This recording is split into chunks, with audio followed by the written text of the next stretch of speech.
Hello, everyone. Hello, friends. One of the most common things I'm asked about North Dakota Nice is why? Why did I start it? And I can tell you I started 100% for storytelling. I'd say most people, one of the most common responses I hear about it is, I'm not that exceptional. Oh, my stories aren't that great. Oh, everybody does this.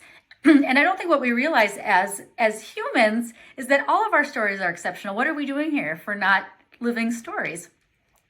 There are so many, and because of that, there are so many benefits to storytelling that you actually can have physical health benefits, not just for yourself, but for other people.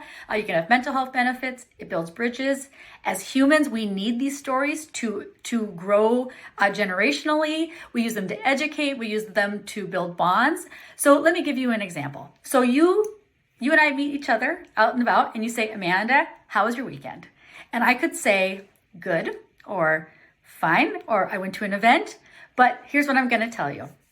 Well, my husband and I went to an event this weekend, and they had this beautiful display of food, and in the center of it was a big vegetable tray, and in that was a huge bowl of ranch dressing. And if you followed North Dakota Nice for a while, you know that I am very particular about my ranch dressing, and I love it. Like, I love the watery buttermilk ranch. I will coat myself in it. I will dip virtually anything. I probably would eat it with cereal. Like, I love it. I can't keep a container in my house because I can eat a huge container in 24 hours. So they had this beautiful display of these cut vegetables, like the little green stems on the carrots. They had asparagus, and then around that were all sorts of other snack items, which all happened to be things that I also would dip into ranch. And so I was trying to be cool, right? Like, it's an event. I certainly can't go like dive into that like a swimming pool. So we're having conversations and we're meeting people and we're chatting, but all the while I can see this bowl of ranch dressing calling to me. So finally, I excuse myself. I fill up a plate full of vegetables. They had peanuts. I love peanuts and ranch.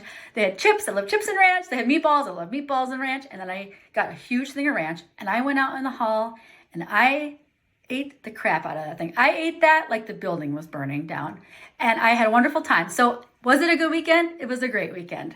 So once again, that's the whole story, right? Is that an exceptional story? No. The story at its crux is I ate ranch dressing.